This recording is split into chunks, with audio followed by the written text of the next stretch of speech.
अनुज और आद्या को एक करने के बाद अनुपमा को आएगा चक्कर, हो जाएगी बेहोश। आद्या का होगा रो रो कर बुरा हाल अपनी माँ की हालत देखकर। जी हाँ दोस्तों, super hit TV serial Anupama का आने वाला एपिसोड धमाकेदार होने वाला है, क्योंकि अब यहाँ पर फाइनली जब अनुपमा जो है वो 30 रुपए लौटाने के लिए मेघा के घर जाए, क्योंकि यहाँ पर जो टिफिन आया था और जिसके पेमेंट हुई थी उसमें 30 रुपए एक्स्ट्रा थे और ये पैसे अनुपमा नहीं रखती, और इसीलिए वो जब रिटर्न करने जाएगी मेघा के घर में तो यहाँ पर जो है अनुपमा बेहोश होने का नाटक करेगी। और ऐसे में यहाँ पर आद्या अपने रूम को खोलेगी और जैसे ही वो गेट खोलती है अनुपमा की नजरें अपनी बेटी आद्या को ढूंढ लेती है और यहाँ पर अनुपमा आद्या को देख लेती है मेघा के घर में। तो वहीं आद्या अनुपमा को चुप रहने के लिए कहती है, क्योंकि वो जानती है कि अगर अनुपमा कुछ भी कहेगी तो ये मेघा ड्रामा करेगी और हो सकता है कि वो अनुपमा पर अटैक भी कर दे, और इसीलिए आद्या यहाँ पर अनुपमा को चुप रहने का इशारा देती है। लेकिन अब यहाँ पर फाइनली अनुपमा जो है मेघा से अपनी बेटी आद्या को आजाद करवाएगी और उसे दूर लेकर जाएगी। जी हाँ, फाइनली यहाँ पर आद्या को इस नर्क से,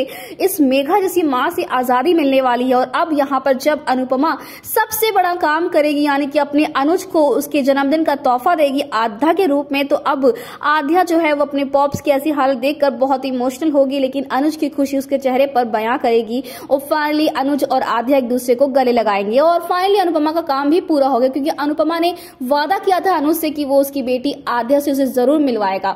और अनुपमा जानती है कि आद्या कभी उसे एक्सेप्ट नहीं करेगी माँ के रूप में, लेकिन जब आद्या अनुपमा को माँ कहकर पुकारती है, मम्मी कहकर पुकारती है, तो अनुपमा इमोशनल होती है। लेकिन तभी अचानक से चक्कर आता है और वो बेहोश हो जाती है। जी हाँ, अब यहाँ पर आद्या जो है जाने वाली अपनी मां अनुपमा के पास और उसे उठाने वाली है, तो वहीं अनुज की भी हालत बिगड़ने वाली है अनुपमा को ऐसा बेहोश देखकर।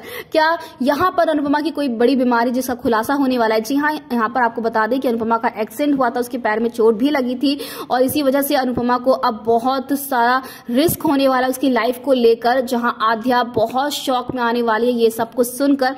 और अब आद्या अनुज जो है अनुपमा का खूब ख्याल रखने वाले हैं। जी हाँ, आद्या अब निभाने वाली है बेटी का फर्ज। एक माँ का प्यार जब उसे मिला है तो अब उसे एक्सेप्ट करेगी। तो दोस्तों, क्या आप भी चाहते हैं कि आद्या अब अपनी माँ अनुपमा को कोई दुख ना दे? और क्या लगता है आपको, क्या आद्या एक अच्छी बेटी बन पाएगी? तो हमें कमेंट करके शेयर करें। ऐसी टीवी की लेटेस्ट अपडेट जानने के लिए चैनल को सब्सक्राइब करना ना भूलें।